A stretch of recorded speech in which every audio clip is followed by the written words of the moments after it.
Hello बच्चों, how are you. आज थोड़ा आगे बढ़ते हैं जर्नल एंट्री वाले सेशन के अंदर। कल हमने देखा था कि भाई ट्रांजैक्शन कैश होता है कि क्रेडिट होता है, वो कैसे पता चलेगा। उस कैश या क्रेडिट ट्रांजैक्शन में से जो मिनिमम दो अकाउंट निकलेंगे उसके बारे में हमने थोड़ा देखा था। स्क्रीन पे आज आप थोड़े ट्रांजैक्शंस को देख रहे हो, जो ट्रांजैक्शन है दीपक एंटरप्राइज नाम के बिजनेस के, जिनके ओनर मिस्टर दीपक, और उसके बारे में आपको ट्रांजैक्शन बताया हुआ है कि भाई उनके बिजनेस में क्या क्या ट्रांजैक्शन हुए। अब ये ट्रांजैक्शन में से आपको पता करना है कि कैश ट्रांजैक्शन है कि क्रेडिट ट्रांजैक्शन है। आपको पता करना है कि वो कैश हो कि क्रेडिट हो, वो ट्रांजैक्शन में से कौन से दो अकाउंट रिलीज होंगे, निकल के आएंगे, वो आपको बताना है। ठीक है, स्टार्ट करते हैं। Following transactions were for Deepak enterprise. Deepak enterprise के लिए आपको कुछ ट्रांजैक्शंस दिए हुए हैं। मतलब कि मेरे बच्चे, ये इकोनॉमिक ट्रांजैक्शंस है क्योंकि ये बिजनेस से जुड़े हुए हैं। ठीक है, first, Deepak started business with the capital of ₹5 lakh. Deepak ने 5 लाख रुपया लेकर ये बिजनेस को स्टार्ट किया। अब मेरे बच्चे, पहली बात ये बताओ कि ये कैश ट्रांजैक्शन है कि क्रेडिट ट्रांजैक्शन है। तो कि भाई कभी उधार पे धंधा चालू नहीं होता, पैसे पहले आपको बिजनेस में डालने पड़ते हैं, फिर बिजनेस स्टार्ट होता है। समझ में आई बात। तो यहाँ पे जो दीपक है उन्होंने 5 लाख रुपया लेकर बिजनेस चालू किया। सेपरेट एंटिटी कॉन्सेप्ट को मेरे बच्चे कभी मत भूलना आप। यहाँ पे दीपक अलग है और दीपक एंटरप्राइज अलग है। तो मैं आपको इतना बता सकता हूं कि भाई दीपक ने 5 लाख रुपया दीपक एंटरप्राइज को दिया। समझ में आई बात। हाँ जी। तो ये कैश ट्रांजैक्शन हुआ कि क्रेडिट ट्रांजैक्शन हुआ? कैसा? Cash transaction. Very good. तो यहां पे मैं लिखता जा रहा हूं साथ साथ में, फर्स्ट ट्रांजैक्शन जो कि है कैश ट्रांजैक्शन।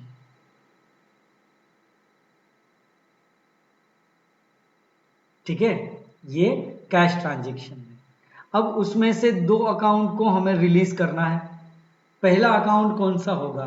तो कि भाई कल हमारी बात हुई थी, यदि कैश ट्रांजैक्शन है तो एक अकाउंट है ना, वो कैश अकाउंट बनेगा ही बनेगा।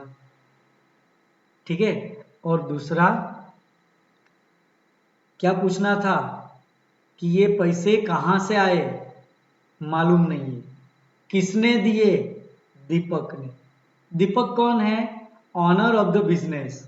और ऑनर के बच्चे दो ही अकाउंट है ना, वो बिजनेस में बनाए जाते हैं। ऑनर के दो अकाउंट बिजनेस में बनाए जाते हैं। एक जो वो लेके आया तो कैपिटल, और वो यदि लेके गया तो ड्रॉइंग्स। मेरी बात याद रखना मेरे बच्चे, दीपक के बिजनेस के अंदर कभी भी दीपक का नाम नहीं आएगा।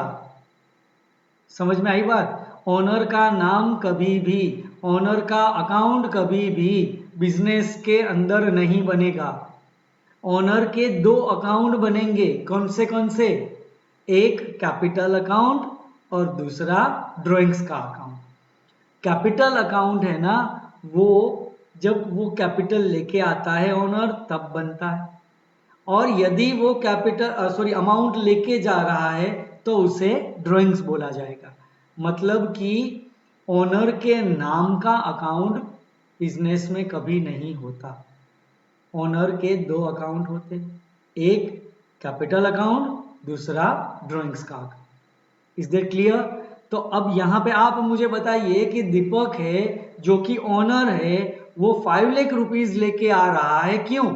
तो के भाई 5 लाख रुपया बिजनेस चालू करने के लिए वो बंदा लेके आया, तो वो दीपक की कैपिटल बोली जाएगी, और दीपक के अकाउंट की जगह पे ओनर का अकाउंट यहां पे बनाया जाएगा कैपिटल अकाउंट। समझ में आई मेरे बच्चे बात आपको? हाँ, गुड। नेक्स्ट सेकेंड ट्रांजेक्शन है गुड्स परचेज्ड वर्थ ₹50,000। पहले बताओ कि ये कैश ट्रांजेक्शन है कि क्रेडिट ट्रांजेक्शन है। नहीं नाम नहीं कैश, मतलब कि ये कैश ट्रांजेक्शन। तो सेकेंड है वो कैश ट्रांजेक्शन है। उसमें से कौन कौन से दो अकाउंट है वो रिलीज होंगे, कौन से अकाउंट निकलेंगे? पहली बात, यदि कैश ट्रांजेक्शन है तो एक अकाउंट तो आप बिंदास लिख लो, कैश अकाउंट। और दूसरा पूछो कैश के साथ आपने क्या किया? कैश चुकाया। क्यों? क्यों चुकाया? क्योंकि हमने गुड्स को परचेज किया। मेरे बच्चे कल भी मैंने आपको बताया था, परसों भी बताया था, गुड्स है वो सेपरेट गुड्स का अकाउंट कभी नहीं होता। गुड्स के 4 अकाउंट बनते हैं, या तो परचेज होगा या सेल्स होगा या परचेज रिटर्न या सेल्स रिटर्न। जैसे ओनर का अकाउंट कभी नहीं होता, ओनर का एक अकाउंट होता है कैपिटल या तो ड्राइंग्स, वैसे गुड्स अकाउंट कभी नहीं आएगा, क्योंकि यहाँ पे गुड्स के लिए ही purchase account, sale account, purchase return और सेल्स रिटर्न को बनाया गया है। समझ में आई बात? तो यहाँ पे कैश आपने क्यों चुकाया? क्योंकि हमने गुड्स को परचेज किया, इसीलिए परचेज अकाउंट बनेगा। तो सेकेंड अकाउंट सेकेंड ट्रांजेक्शन में से निकलेगा परचेज। ठीक है। थर्ड ट्रांजेक्शन, यहाँ पे थर्ड ट्रांजेक्शन दिया हुआ है goods purchased worth ₹30,000 by cash. तो आपको बता दिया गया है कि भाई ये तो कैश से ही आपने परचेज किया हुआ है, तो मतलब ये कैश ट्रांजेक्शन होगा। और कैश ट्रांजेक्शन है इसीलिए एक अकाउंट इसमें से कैश अकाउंट ही निकलेगा। समझे बात को? सेकेंड अकाउंट कौन सा निकलेगा? पूछो कैश आई या गई? तो क्या कैश तो गई। क्यों? क्योंकि हमने परचेज किया गुड्स को, तो गुड्स के लिए अकाउंट बनेगा परचेज अकाउंट। समझ में आ रहा है ना बच्चे आपको? फोर्थ ट्रांजेक्शन देख लीजिए क्या बताया हुआ है। Goods purchased worth ₹20,000 from Suresh by cash.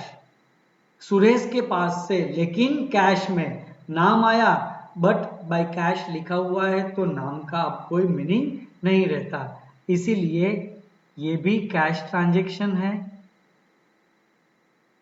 और एक अकाउंट कैश ट्रांजेक्शन होने के साथ साथ निकल आता है कैश का, और दूसरा अकाउंट सेम यहां पे आएगा परचेज अकाउंट। समझ में आ रही है ना मेरे बच्चे आपको बात? नेक्स्ट ट्रांजेक्शन नंबर 5, यहां पे goods purchased worth ₹25,000 from Mahesh by cheque. पहले ही हमने बात कर लिया था कि हमारे पास दो तरीके के पैसे पड़े रहते हैं हमारे पास, एक बिजनेस के ड्रॉअर में और दूसरे हमारे बैंक अकाउंट में। तो मतलब वो दोनों पैसे हमारे ही है। तो आपके पास जो चुकाने का पैसा है वो आप ड्रॉअर में से दे दो कि आप बैंक में से दो, आपका तो पैसा जाएगा ही जाएगा। मतलब कि चेक चुकाया है तो भी ये ट्रांजेक्शन कैश ट्रांजेक्शन ही बोला जाएगा। और कैश ट्रांजेक्शन है इसीलिए एक अकाउंट है वो कैश का बनेगा और दूसरा अकाउंट बनेगा परचेज का, क्योंकि हमने यहाँ पे गुड खरीदा हुआ है। समझ में आ रही है मेरे बच्चे बात? हाँ। तो फिफ्थ ट्रांजेक्शन हमने इस तरह से देखा। अब next transaction number 6, goods purchased worth ₹30,000 from Manoj. अब देखो मेरे बच्चे, मनोज नाम दिया है लेकिन कैश का कोई इंडिकेशन नहीं है, तो मतलब कि ये ट्रांजेक्शन हो जाएगा क्रेडिट ट्रांजेक्शन। तो ये क्रेडिट ट्रांजेक्शन होगा। और मैंने आपको कल बताया था मेरे बच्चे कि यदि क्रेडिट ट्रांजेक्शन है तो उसमें से एक वो नाम वाला अकाउंट है ना वो बनेगा, मतलब कि कहाँ से आपने गुड्स को परचेज किया उधार पे, तो कि भाई मनोज के पास से, तो मनोज अकाउंट है ना वो यहाँ पे निकल के आएगा। समझ में आ रही है मेरे बच्चे बात? आपको दिख रहा है ना बेटा, है ना?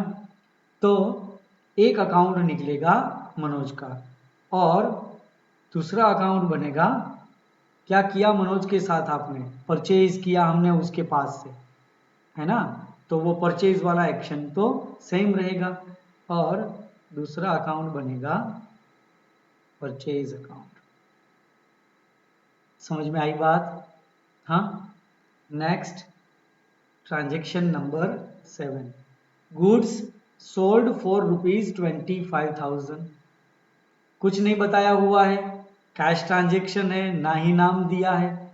गुड्स को सेल किया है तो ये कैश ट्रांजेक्शन बन जाएगा। कैश ट्रांजेक्शन है इसीलिए एक अकाउंट तो कैश आना ही आना है। और दूसरा अकाउंट कैश क्यों आया?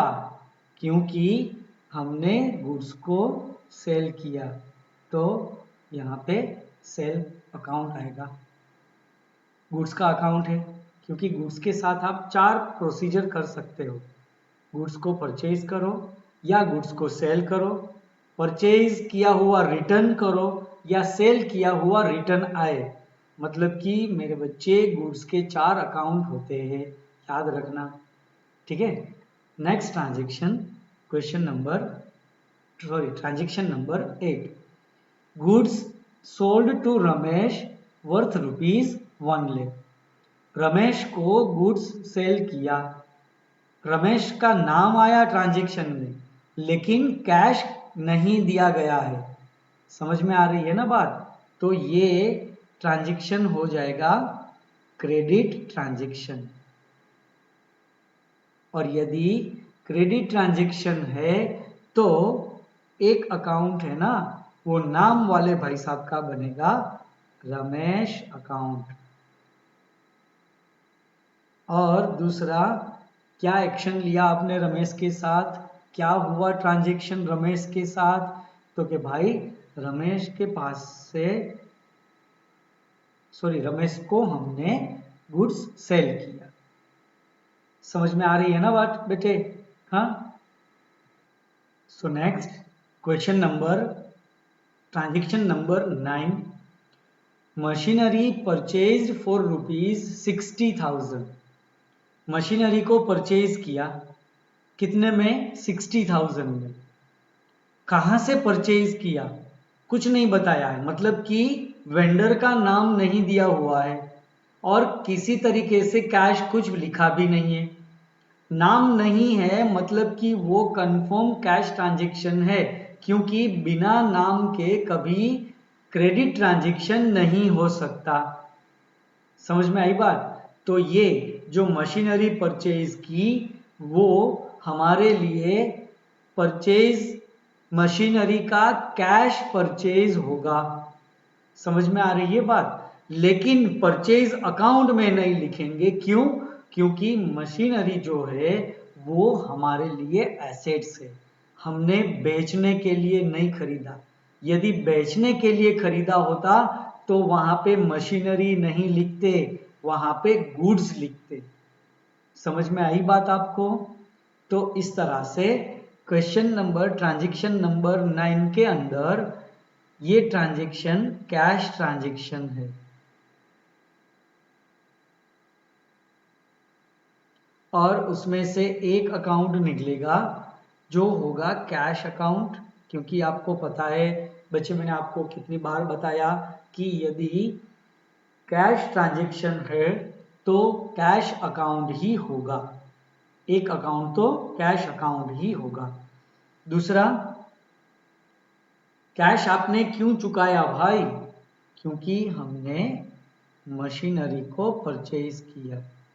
यदि हमने गुड्स परचेज किया होता तो यहाँ पे परचेज अकाउंट बनाते, लेकिन हमने मशीनरी को परचेज किया, इसीलिए यहाँ पे मशीनरी मतलब कि एसेट्स का अकाउंट है ना वो बनाया जाएगा।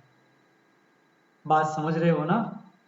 Next transaction number 10, furniture purchased for ₹20,000 from Kamal furniture mart.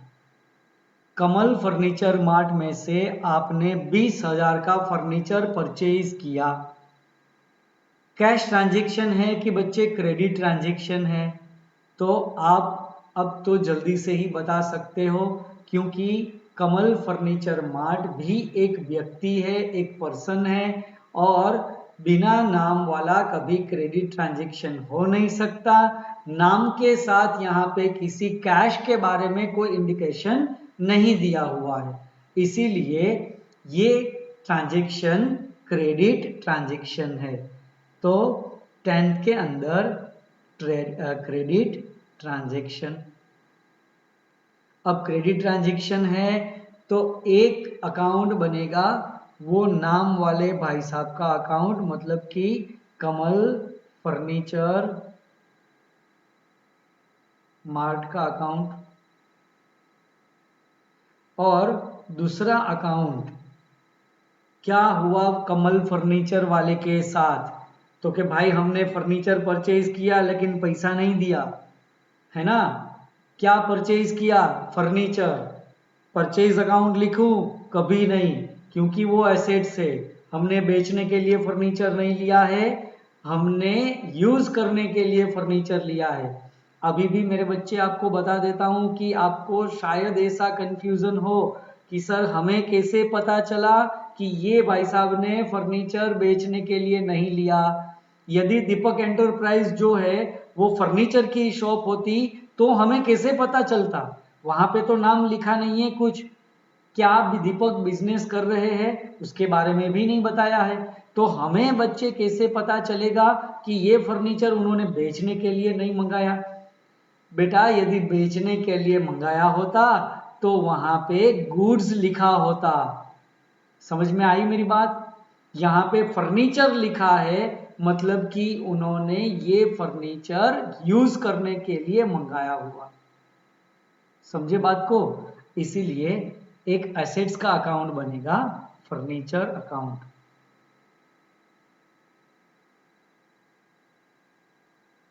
Next question number, transaction number 11,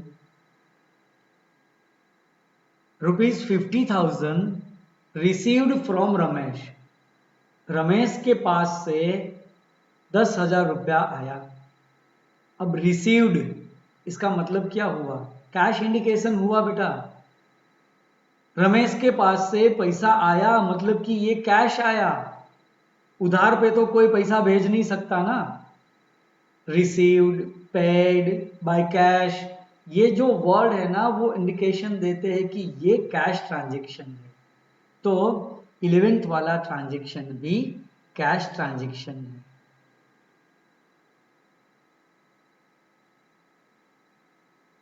ये कैश ट्रांजैक्शन है।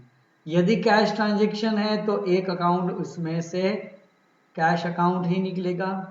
सेकेंड अकाउंट के लिए पूछो कि ये कैश क्यों दिया, क्यों का आंसर न मिले तो आपको पूछना है कि किससे दिया। आपको कैश मिला तो पहले पूछो कि कैश क्यों मिला, और आंसर न मिले तो पूछो कैश किसके पास से मिला। पहले देखो क्वेश्चन ट्रांजैक्शन में हमने आगे देखा था कि भाई गुड्स हमने सेल किया था कैश में से, तो हमने पूछा कि भाई कैश आया तो क्यों आया, तो आंसर मिला हमें क्योंकि हमने गुड्स को सेल किया था। लेकिन यहां पे मैंने क्वेश्चन पूछा कि भाई पैसा आया तो कहां से आया, क्यों आया, नहीं आंसर मिला। कहां से आया? रमेश के पास से, आंसर मिल गया। समझ में आई मेरी बात? हाँ। तो यहाँ पे 11th के अंदर दूसरा अकाउंट है वो रमेश का अकाउंट बनेगा। समझ में आई बात? अब आपको एक और डाउट होगा कि सर नाम तो तभी आता है ना कि जब वो क्रेडिट ट्रांजैक्शन होता है। ना बेटा, ऐसा नहीं है। हमेशा जरूरी नहीं है कि क्रेडिट ट्रांजैक्शन में ही नाम आए, लेकिन ऐसा ट्रांजैक्शन कि जिसके अंदर आपको कैश कहां से आई और कहां पे गई उसके बारे में नहीं बताया है। देखो ये ट्रांजैक्शन में सिर्फ इतना ही बताया था कि कैश रिसीव्ड फ्रॉम रमेश। ये ट्रांजैक्शन हमें क्लेरिफाई नहीं कर रहा है कि ये कैश क्यों आया, इसीलिए हमने लिखा कि ये कैश रमेश के पास से आया होगा, शायद आगे हमें रमेश से पास से लेना होगा, वो अभी मिला। समझ में आई बात? तो इस तरीके से ये कैश ट्रांजैक्शन में रमेश का अकाउंट दूसरा निकलेगा। Okay, now transaction number 12। 12th transaction के अंदर हमें क्या बताया है? Salary paid to Rohan of ₹10,000। 10,000 की सैलरी रमेश को चुकाई। सीधी बात है, पेड लिखा है, इसीलिए ये कैश ट्रांजैक्शन होगा। कैश ट्रांजैक्शन है तो एक अकाउंट है ना वो कैश अकाउंट निकलेगा। और दूसरा पूछो क्यों, आंसर मिल गया, सैलरी। नहीं लिखा होता तो पूछते किससे, तो क्यों और किससे। ये दो क्वेश्चन को कैश ट्रांजैक्शन में आपको पूछना है। पहला क्वेश्चन क्यों, दूसरा क्वेश्चन किसके। समझ में आई बात? तो यहां पे ये बनेगा सैलरी अकाउंट। समझ में आई बात? Next transaction number 13। Stationery purchased for ₹2,500। कुछ नहीं बताया है, नाम नहीं है, इसीलिए ये भी कैश ट्रांजैक्शन है। तो कैश ट्रांजैक्शन है, इसके लिए इसमें से एक अकाउंट निकलेगा कैश अकाउंट। हर एक ट्रांजैक्शन बेटा दो अकाउंट से बनता है, याद रखना ये बात को। और दूसरा अकाउंट पूछो क्वेश्चन क्यों, क्योंकि स्टेशनरी को परचेज किया।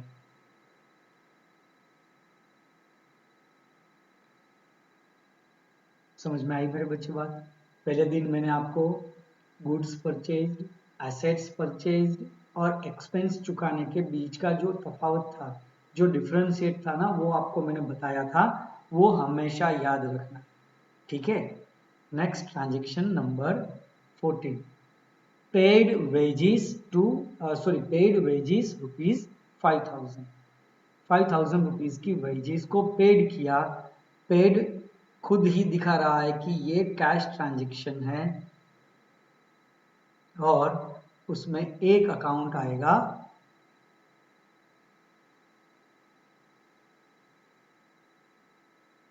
कैश अकाउंट,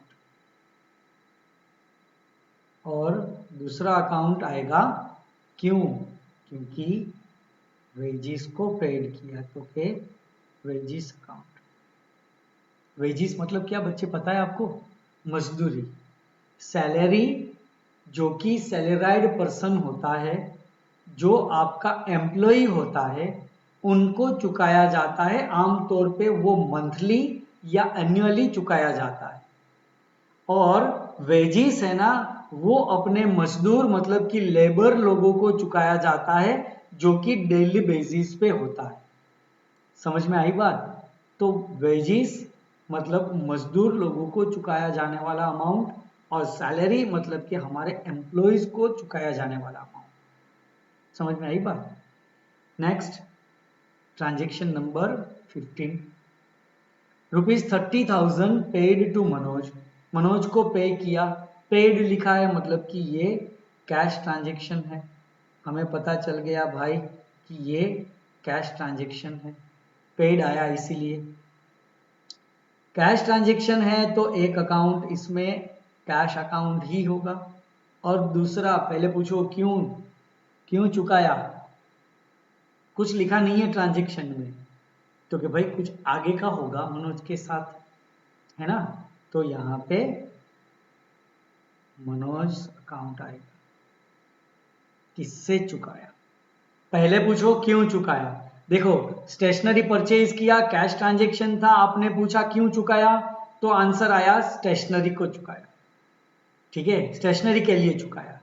सेकेंड वेजिस पे किया, तो आपने पूछा क्यों चुकाया, तो आपको आंसर मिला वेजिस के लिए चुकाया। लेकिन यहां पे आप पूछोगे ना क्यों चुकाया, तो कोई आंसर नहीं आएगा, इसीलिए आपको पूछना पड़ेगा कि किसको चुकाया या किससे चुकाया। तो कि भाई दूसरा मनोज को चुकाया, इसीलिए अकाउंट आएगा मनोज का। And last transaction 16, withdraw ₹15,000 for personal purpose. अब ये किसने विड्रॉ किया होगा, ऑनर ही कर सकता है भाई, विड्रॉ और कोई नहीं कर सकता। ड्राइंग्स कौन कर सकता है, ऑनर।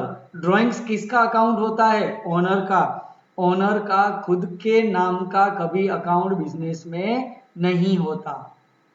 दीपक ऑनर है ये बिजनेस का, तो कभी भी दीपक एंटरप्राइज की बुक्स ऑफ अकाउंटेंसी में दीपक अकाउंट नहीं बनेगा। तो दीपक के लिए या तो कैपिटल अकाउंट बनेगा या तो ड्राइंग्स का अकाउंट बनेगा। समझ में आई बात। तो यहां पे दीपक यदि बिजनेस में पैसा लेके आ रहा है तो वो कैपिटल, और बिजनेस में से पैसा दीपक अपने घर पे ले जा रहा है खुद के पर्सनल पर्पस के लिए, हाउस होल्ड एक्सपेंस के लिए, तो वो ड्राइंग्स बन जाएगा। समझ में आ रही है बच्चे आपको बात। तो ये कैश ट्रांजैक्शन हो गया। कैश ट्रांजैक्शन है तो एक अकाउंट है वो कैश ही निकलेगा। पूछो कैश क्यों चुकाया, तो क्या पता नहीं। पूछो किसे, तो बोल दिया जाएगा किसे, दीपक को। ये पैसा कौन ले गया, दीपक, मतलब कि ऑनर ले गया। तो ऑनर ये पैसा ले गया, तो ऑनर के लिए यहां पे ड्राइंग्स अकाउंट आएगा। समझ में आई आपको दो अकाउंट के बारे में, कैपिटल क्या है और ड्राइंग्स क्या है। समझ में आया ना, गुड। तो बच्चे हमने इस तरीके से 16 ट्रांजैक्शंस को देखा जो दीपक एंटरप्राइज में से हमने निकाले हुए थे। अलग अलग कई सारी बातें आपको याद रखनी है बच्चे, ध्यान देना, एकदम अपना फोकस रखना, ताकि आगे जब आप जाओगे तो जर्नल एंट्री के लिए ये सब आपको सिर्फ सेकंड में सोचना होगा। अभी क्या हम लोग करते हैं कि ट्रांजैक्शन को पढ़ो, इकोनॉमिक है कि नॉन इकोनॉमिक है ये पहले तय करो, फिर उसके बाद वो कैश ट्रांजैक्शन है कि क्रेडिट ट्रांजैक्शन है वो तय करो। उसमें से कैश ट्रांजैक्शन है तो कौन से दो अकाउंट निकलेंगे, और क्रेडिट ट्रांजैक्शन है तो कौन कौन से दो अकाउंट है वो ट्रांजैक्शन में से निकलेंगे, वो चेक करो। अब आप सोच रहे होंगे कि सर ये अकाउंट निकालने का फायदा क्या है, मतलब कि हम ये क्यों कर रहे हैं ऐसा। तो आज बच्चे आपकी इंतजार की घड़ी अब मैं खत्म करने जा रहा हूं। जर्नल एंट्री जब लिखी जाती है, हाँ, वो डबल एंट्री सिस्टम के ऊपर बेस्ड है। मैंने आपको बच्चे बताया था कि ल्यूका पेसिओली ने डबल एंट्री सिस्टम को जब डेवलप किया तब उन्होंने बताया कि भाई यहाँ पे आमने सामने दो तरीके का एक्शन होता है, एक लेने वाला होता है तो एक देने वाला होता है। मतलब कि यदि आमने सामने, फॉर एग्जाम्पल बेटा ये मेरा राइट हैंड है, मैं आपको बोलूं कि बेटा आप अपना राइट हैंड उठाओ, यदि आप मेरे सामने बैठे हो तो आपका राइट हैंड होगा, फिर भी वो मेरे से उल्टी दिशा में होगा। समझ में आ रही है ना बात आपको। यदि आप आईने में देखकर अपना हाथ उठाना राइट हैंड, तो अभी मेरे राइट साइड है ना, तो सामने वाले की लेफ्ट साइड में दिखेगा, यहां से देखोगे तो। समझ में आई मेरी बात। लेकिन वहां से देखोगे तो सेम आपके जैसा ही है। कहने का मतलब मेरा बच्चा ये था कि एक ट्रांजैक्शन को कंप्लीट करने के लिए दो इवेंट होना जरूरी है, एक लेने वाला होता है तो दूसरा देने वाला होता है, तभी जाके ये लेन देन है ना वो खत्म होती है, तभी जाके ये ट्रांजैक्शन है वो कंप्लीट होता है। तो इस तरह से हमने इस 16 ट्रांजैक्शन को देखा, राइट। अब हर एक में से हमने दो अकाउंट को निकाले। मेरे बच्चे उसमें से एक अकाउंट है ना वो डेबिट होगा और दूसरा अकाउंट है वो क्रेडिट होगा। अब आप बोलोगे कि सर ये डेबिट क्रेडिट मतलब क्या हुआ? बच्चे, आज से कई साल पहले जब डबल एंट्री सिस्टम को डेवलप किया गया, जब अकाउंटेंसी को डेवलप किया गया, तब डेब्रे और क्रेडरे नाम के जो वर्ड थे उनको शॉर्ट में डीआर और सीआर बोला जाता था। इंग्लिश वर्जन में भी उनको कंटिन्यू किया गया। डीआर मतलब डेबिट और सीआर मतलब की क्रेडिट। ठीक है, तो यहाँ पे अभी मैं बच्चे आपको ज़्यादा डेबिट और क्रेडिट के बारे में इंटरनल लेके जाऊंगा ना तो थोड़ा आपको कंफ्यूजन होगा। अभी सिर्फ आप इतना ही सोचे कि भाई ये जो हमने दो अकाउंट को निकाले उसमें से एक अकाउंट जो है वो डेबिट होगा और दूसरा अकाउंट क्रेडिट होगा। अब बेटा क्यों होगा, कैसे होगा, ये डेबिट क्रेडिट क्या होता है, वो मैं आपको नेक्स्ट सेशन में बताऊंगा। अभी मैं आपको नहीं बताऊंगा क्योंकि मैं नहीं चाहता हूं कि मेरे बच्चे आपको किसी भी तरीके का कंफ्यूजन हो। क्योंकि यदि आप बिल्कुल जानते नहीं हो तो आप जल्दी सीख जाओगे, और यदि मैंने आपको बता दिया तो कई तरह के क्वेश्चंस है ना वो आप अपने दिमाग में, जो कि जरूरी नहीं है, फिर भी आप लेकर आओगे और खामखा अपने आप को कंफ्यूज करोगे। इसीलिए मैंने बच्चे आपको बताया कि आपको अभी के लिए कुछ नहीं सोचना है। अभी सिर्फ इतना सोचो कि एक अकाउंट इसमें से डेबिट होगा और दूसरा अकाउंट है वो क्रेडिट होगा। अब कौन सा अकाउंट डेबिट है और कौन सा अकाउंट क्रेडिट है उसे जानने के लिए आपको मोस्ट जो प्रायोरिटी बेस पे लिया जाता है, मोस्ट जिनको पहले से ही नाम दिया हुआ है the golden rule. Golden rule मतलब कि यहाँ पे हम आपको जो अभी की बताने जा रहे हैं बच्चे, वो आपको अकाउंटेंसी के एंड तक, मतलब कि जहाँ पे अकाउंटेंसी खत्म हो रही है ना वहां तक आपको काम में आएगा। मतलब आज बेटा मैं खुद पीएचडी कर रहा हूँ अकाउंटेंसी में, मैं डॉक्टरेट कर रहा हूँ, पीएचडी कर रहा हूँ। तो आज जब मैं कुछ नया रिसर्च करने के लिए बैठा हुआ होता ना तो भी मेरे बच्चे ये गोल्डन रूल है ना वो मुझे काम में आते हैं। तो कहने का मतलब क्या है बेटा कि जर्नल एंट्री का हम धीरे धीरे जो पड़ाव है ना वो पसार करते करते बस अब बहुत नजदीक आ चुके हैं।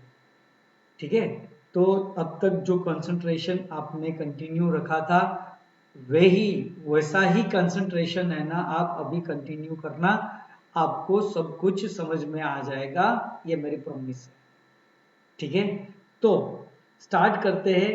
पहले मैं आपको दिखाता हूं कि ये गोल्डन रूल क्या होता है। ठीक है, देखिए ये है 3 गोल्डन रूल ऑफ अकाउंटिंग।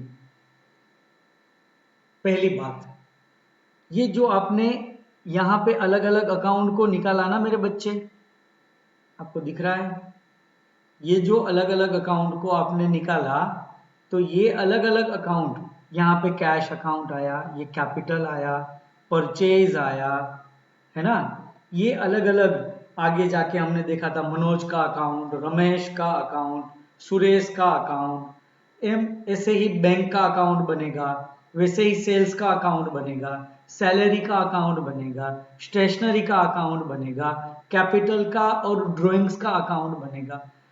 मेरे बच्चे आप सोचो कि बिजनेस के अंदर एक दिन में कितने ट्रांजैक्शन होते, तो महीने में कितने ट्रांजैक्शंस होते होंगे, तो साल में, साल भर में कितने ट्रांजैक्शन होते होंगे।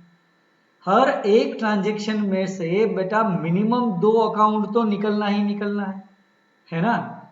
लेकिन वो सारे पूरे साल के ट्रांजैक्शंस में से जो दो दो अकाउंट्स आपने निकाले ना, उस अकाउंट को इकट्ठा किया जाए तो सिर्फ 3 तरह के वो अकाउंट्स होते हैं मेरे बच्चे।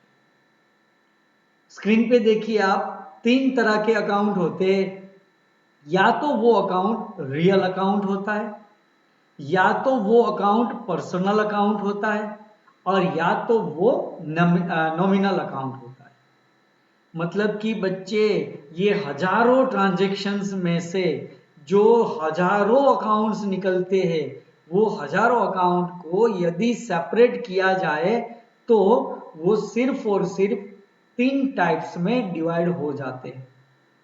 मतलब कोई आपको पूछे कि ढेर सारे अकाउंट्स को इकट्ठा करके कि भाई कितने तरह के अकाउंट होते, तो there are 3 types of account, real account, personal account और नॉमिनल अकाउंट। समझ में आई बात? अब पहले मैं आपको बताता हूं कि ये रियल अकाउंट क्या है। बच्चे रियल अकाउंट के अंदर ध्यान से सुनना मेरी बात, मैं आपको थोड़ा यहां पे लिख के बताना चाहता हूं।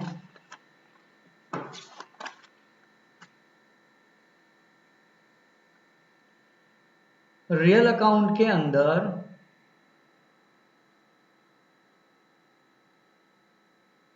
एसेट्स एंड गुड्स, ये दोनों आ जाता है, एसेट्स एंड गुड्स। अब आप जानते हो कि एसेट्स किसे बोला जाता है, जानते हो ना एसेट्स किसे बोला जाता है?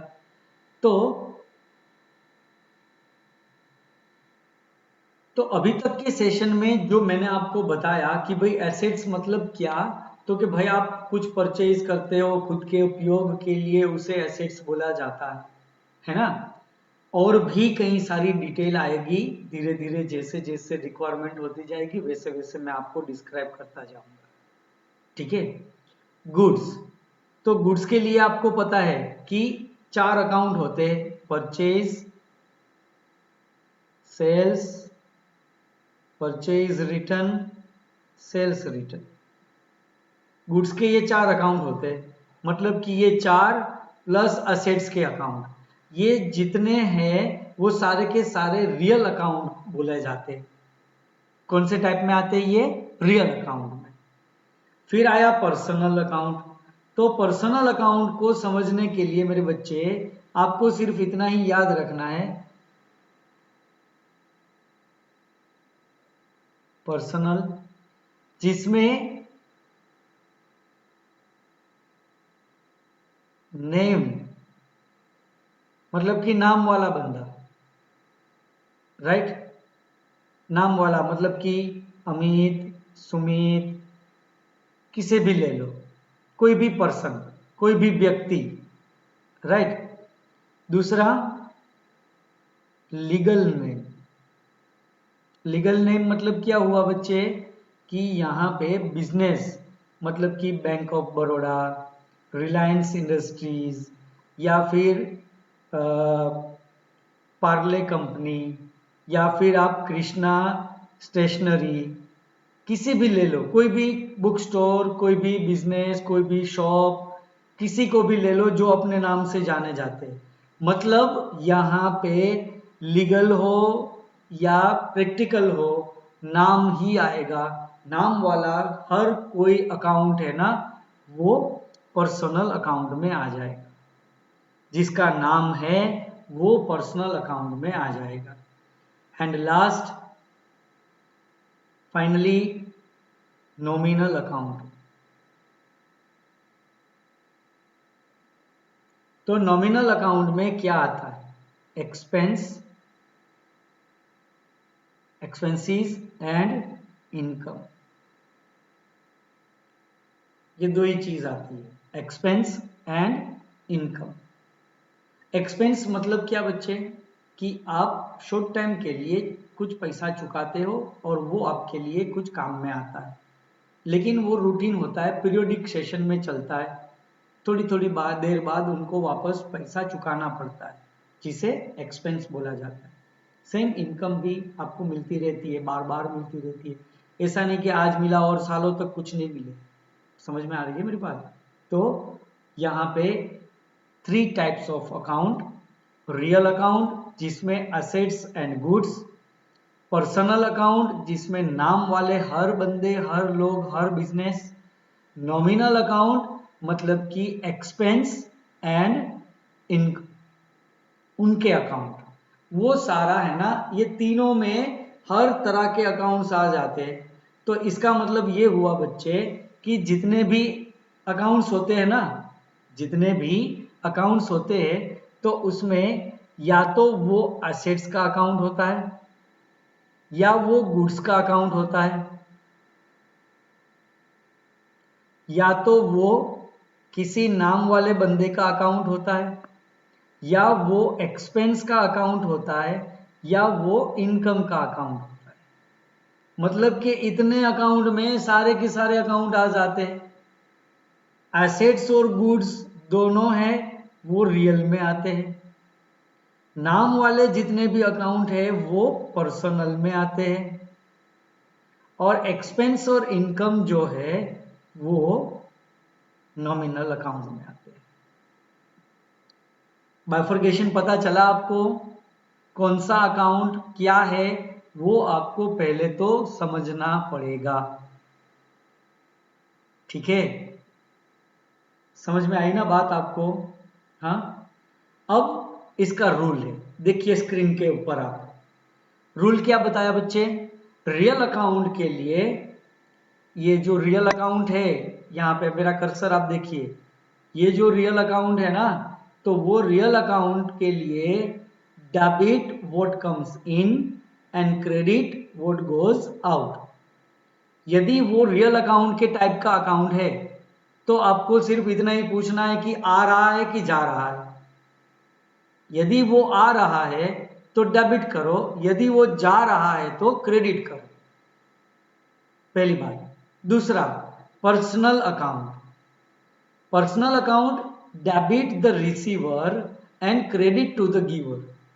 यदि वो ले रहा है तो, यदि वो रिसीवर है, वो ले रहा है तो डेबिट करो, और यदि वो गिवर है, यदि वो दे रहा है तो उसे क्रेडिट करो। समझ में आ रही है बात? एंड थर्ड, नॉमिनल, एकदम आसान। एक्सपेंस है तो डेबिट करो और इनकम है तो क्रेडिट करो। इसे 3 गोल्डन रूल बोला जाता है बच्चे। Real, debit what comes in, credit what goes out. Personal, debit the receiver and credit to the giver. Nominal, debit the expense and credit the income. समझ में आई बात? तो ये हमारे 3 गोल्डन रूल्स है जिसके ऊपर आपको पूरा जर्नल एंट्री का गेम है ना, वो डेबिट क्रेडिट के लिए खेलना है। समझ में आई बात? अब डेबिट होगा कि क्रेडिट होगा वो हम बाद में देखेंगे। हमने अभी कुछ ट्रांजैक्शन को सोल्व किया दीपक एंटरप्राइज के, उसमें से जो 2 अकाउंट निकले थे ना, हम कोशिश करते हैं कि वो 2 अकाउंट कौन से टाइप के अकाउंट है, कि वो रियल है, कि वो पर्सनल है, कि वो नॉमिनल है ना?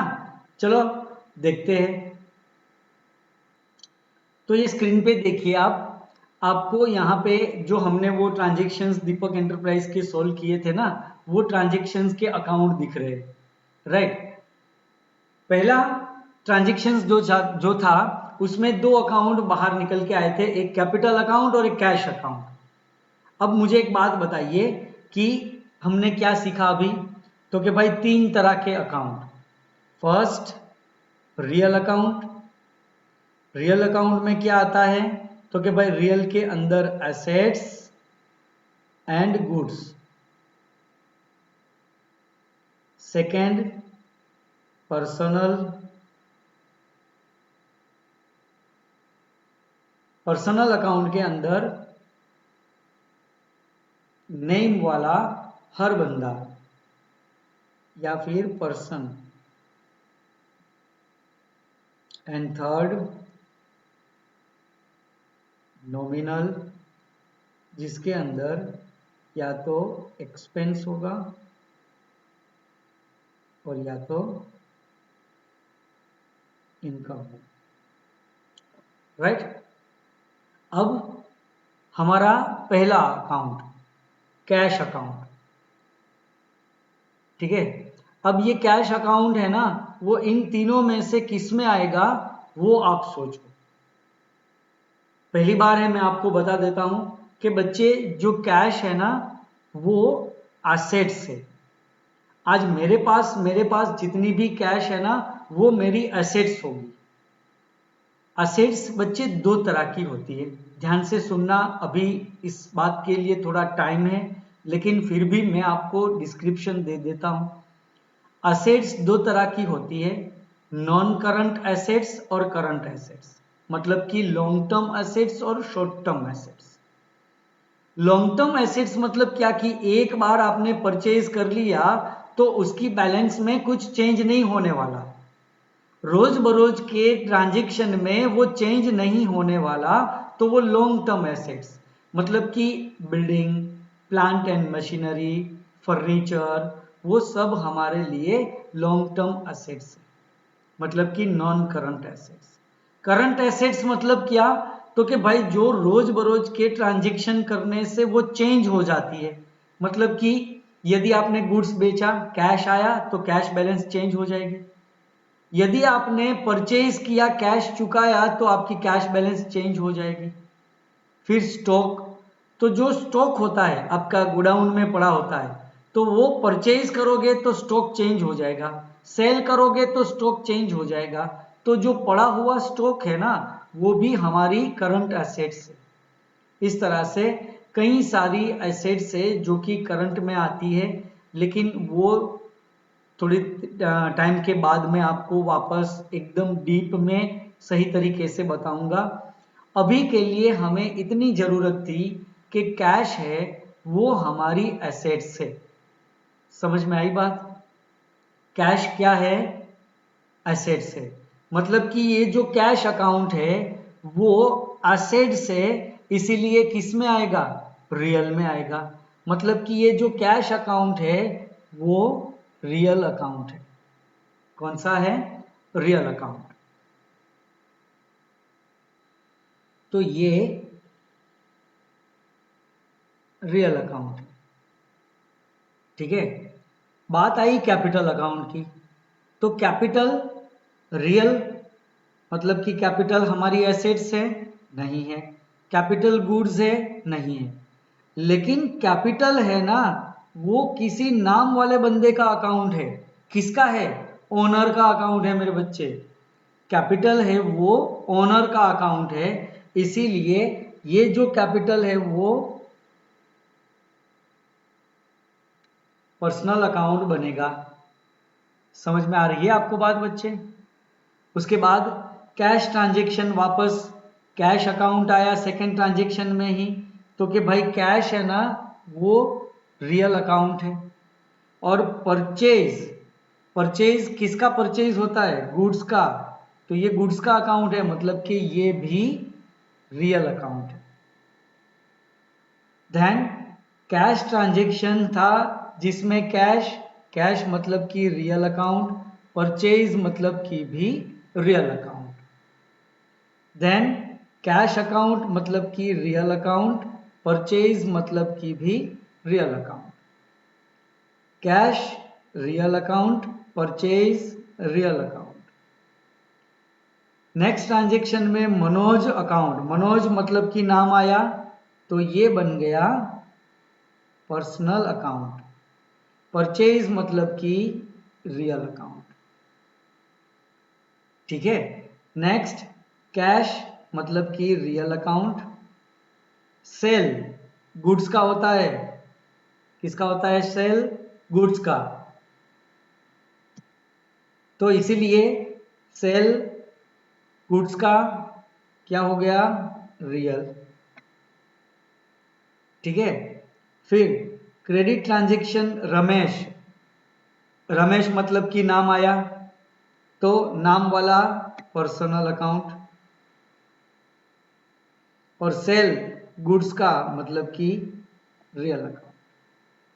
समझ में आ रही है ना बच्चे बात आपको? हाँ। फिर नेक्स्ट, फिर से एक बार याद कर लो मेरे बच्चे, यहाँ पे आपको दिखाने के लिए वापस एक बार मैं लिख देता हूँ। तीन तरह के अकाउंट, एक रियल अकाउंट, रियल अकाउंट के अंदर क्या आता है बच्चे? Assets and goods. Second personal account, personal account के अंदर नाम वाले हर कोई बंदे या नाम वाले बंदे का अकाउंट, एंड थर्ड नॉमिनल, तो उसके अंदर एक्सपेंसेस या तो इनकम। ठीक है, वापस स्टार्ट करते हैं 9th ट्रांजेक्शन से। कैश ट्रांजेक्शन था, कैश तो के भाई वो रियल अकाउंट, मशीनरी हमारी एसेट्स है तो वो भी रियल अकाउंट, कैश भी हमारे लिए एसेट्स है इसीलिए भी रियल अकाउंट, मशीनरी भी हमारी एसेट्स है, रियल अकाउंट। समझ में आ रही है ना बच्चे बात? हाँ, फिर क्रेडिट ट्रांजेक्शन था, कमल फर्नीचर मार्ट, तो कि भाई कमल फर्नीचर है, नाम है, पर्सनल अकाउंट, फर्नीचर हमारी एसेट्स है तो रियल अकाउंट, कैश हमारी एसेट्स है, रियल अकाउंट, रमेश बंदे का नाम है तो पर्सनल अकाउंट, कैश वापस आया हमारी एसेट्स से, रियल अकाउंट, सैलरी, सैलरी हमारे लिए एक्सपेंस है इसीलिए नॉमिनल अकाउंट। देखो बच्चे फर्स्ट टाइम आया ये, सैलरी हमारे लिए क्या है? एक्सपेंस है, मतलब कि सैलरी चुकाई तो आपको वापस पीरियोडिकली बेस पे चुकानी ही पड़ेगी, आज चुका दिया और सालों तक काम कराते रहो ऐसा नहीं हो सकता है ना। तो मतलब ये जो सैलरी है वो हमारे लिए एक्सपेंस है इसीलिए नॉमिनल अकाउंट वहां पे आएगा। समझ में आई ना बात आपको? हाँ, नेक्स्ट कैश ट्रांजेक्शन, मतलब कि कैश है तो वो असेट से रियल, स्टेशनरी भी हमारे लिए एक्सपेंस है मतलब कि ये नॉमिनल। आप बोलोगे सर स्टेशनरी कैसे एक्सपेंस हुआ यार, स्टेशनरी तो हम पैसा देंगे तो बदले में पैसा हमें कुछ मिलेगा सामान, तो वो ऐसे कैसे हो गया? हम बोलेंगे बच्चे कि स्टेशनरी एक तरह का एक्सपेंस है जो आपको पीरियोडिकली ड्यूरेशन में चुकाना ही होता है। आज आप थोड़ा सामान लेके आए तो महीने बाद आपको वापस सामान लेके आना पड़ेगा, फिर वापस लेके आना पड़ेगा, इसलिए स्टेशनरी का जो भी खर्चा होगा वो हमारी फर्म के लिए एक्सपेंस बोला जाएगा, और एक्सपेंस है इसीलिए नॉमिनल के ग्रुप में ये अकाउंट आएगा, स्टेशनरी अकाउंट। ठीक है, नेक्स्ट कैश अकाउंट है तो ये रियल है, वेजेस भी हमारे लिए एक्सपेंस है इसीलिए ये नॉमिनल अकाउंट में आएगा। नेक्स्ट कैश ट्रांजैक्शन था, कैश हमारी एसेट्स है तो रियल अकाउंट में आएगा, और मनोज अकाउंट है तो मनोज नाम आया वापस तो ये मनोज का अकाउंट है वो पर्सनल में आएगा।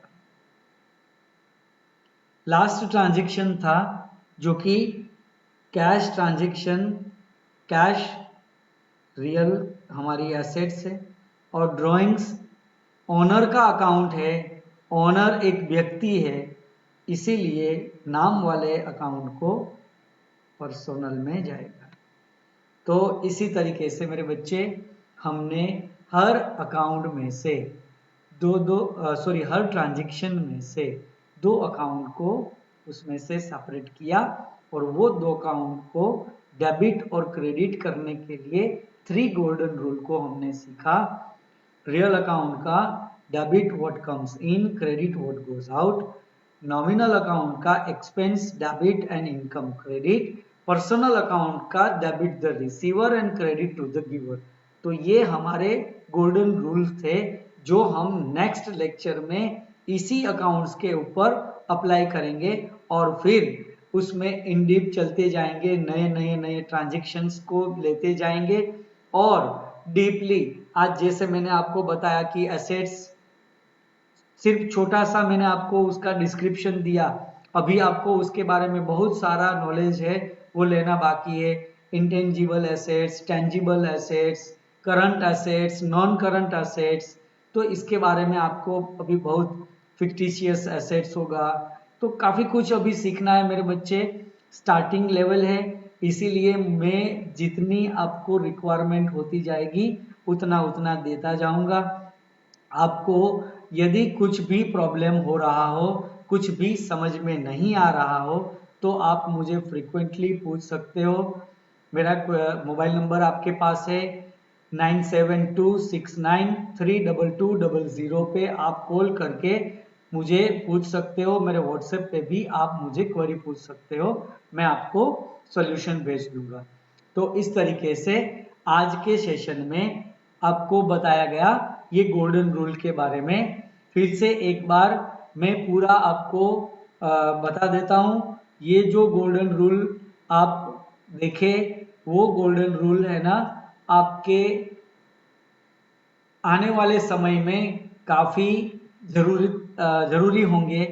तो ये जो गोल्डन रूल है, real account, personal account and nominal account में, बच्चे आपको एक बात बताऊं, ये जो पर्सनल अकाउंट है ना, एक्चुअल में हम लोग इंग्लिश के मुताबिक इससे पर्सनल बोलते हैं, पर्सनल बोलते हैं ना, सॉरी पर्सनल बोलते हैं।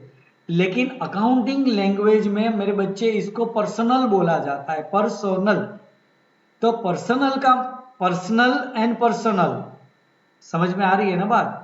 पर्सनल है ना, वो अकाउंटिंग लैंग्वेज का वर्ड है। स्पेलिंग दोनों का सेम ही है, प्रोनाउंसिएशन है ना वो डिफर है थोड़ा।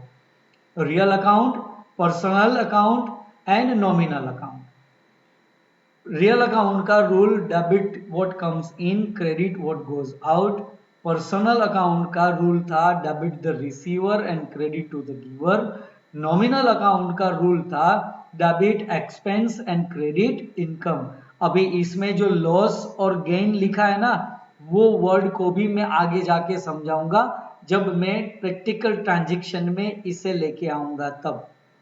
अभी मैं बच्चे आपको उतना ही सिखा रहा हूं जितना मैंने आपको ट्रांजैक्शन में सिखाया है, और उसमें से जो भी जरूरत होता पड़ेगा वो मैं आपको देता रहूंगा। आप अपने नॉलेज में उनको ऐड किया कीजिएगा। अभी यदि आप 11th स्टैंडर्ड की बुक को देखोगे तो आप खुद कंफ्यूज हो जाओगे। शायद आपके पास बुक नहीं होगी, यदि है तो भी अभी आपको बुक देखने की जरूरत नहीं है, क्योंकि पहले 5 6 7 चैप्टर में से मैं अभी कंबाइंड में चल रहा हूँ। कभी पहले चैप्टर का, कभी 4th चैप्टर का, कभी 7th चैप्टर का, वापस दूसरे चैप्टर में ले जाऊंगा, फिर तीसरे चैप्टर में ले जाऊंगा। क्योंकि मेरे बच्चे जो अकाउंटेंसी में कनेक्टिविटी चाहिए वो मुझे सिलेबस में कुछ दिखाई नहीं दे रही है। इसीलिए मैं अपने हिसाब से, अपने मेथड से और अपने वे से आपको पढ़ा रहा हूँ। और इसी तरीके से आप बेटा पढ़ लोगे ना, तो फिर 7 चैप्टर जब मैं आपको बोलूंगा ना कि आपका ये पोर्शन इतना कंप्लीट, तब आप देख लेना 7 चैप्टर में से हर एक पेज का हर एक टॉपिक है ना, वो हमारे अब तक के सेशन में क्लियर हो गया। वो जब होगा तब क्लियर हो जाएगा, ठीक है। तो यहाँ पे आज का टॉपिक याद रखने के लिए, रियल अकाउंट में क्या आएगा बच्चे, कौन कौन से अकाउंट आएंगे, तो कि भाई रियल अकाउंट के अंदर गुड्स एंड असेट्स के अकाउंट आते हैं। पर्सनल अकाउंट के अंदर, पर्सनल अकाउंट के अंदर कौन कौन से अकाउंट आएंगे, तो कि भाई जिनके नाम होते हैं वो सारे अकाउंट होते, या नाम वाले के अकाउंट होते हैं वो आएंगे।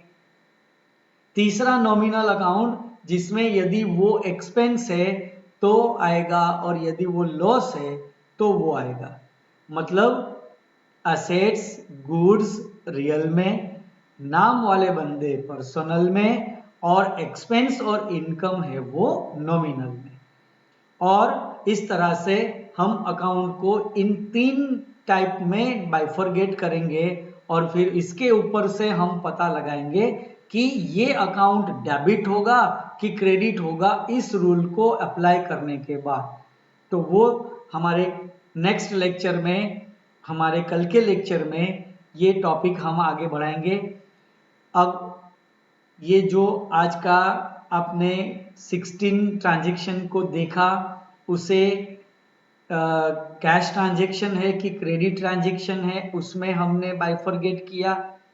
फिर वो कैश ट्रांजैक्शन या क्रेडिट ट्रांजैक्शन में से कौन कौन से अकाउंट निकलेंगे उसके बारे में हमने देखा। एंड लास्ट, वो अकाउंट कौन से टाइप का है वो भी हमने देखा। और वो अकाउंट डेबिट होगा कि क्रेडिट होगा, वो हमारे नेक्स्ट लेक्चर में हम तय करेंगे इस गोल्डन रूल के ऊपर से। ये गोल्डन रूल तय करके बताएगा कि वो अकाउंट डेबिट होगा कि क्रेडिट होगा। लेकिन इसके लिए मेरे बच्चे आपको रियल, पर्सनल और नॉमिनल के टाइप के बारे में बखूबी पता होना चाहिए। समझ में आई मेरी बात? तो बच्चे कल मिलते हैं। Till then goodbye, safe at home.